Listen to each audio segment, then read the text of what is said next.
اعوذ باللہ من الشیطان الرجیم پناہ مانگتا ہوں میں اللہ کی شیطان مردود سے۔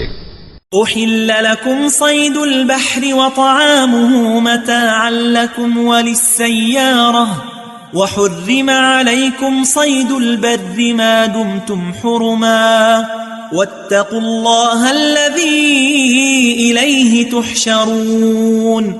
تمہارے لیے دریا کی چیزوں کا شکار اور ان کا کھانا حلال کر دیا گیا ہے، یعنی تمہارے اور مسافروں کے فائدے کے لیے، اور جنگل کی چیزوں کا شکار جب تک تم احرام کی حالت میں ہو تم پر حرام ہے، اور اللہ سے جس کے پاس تم سب جمع کیے جاؤ گے ڈرتے رہو۔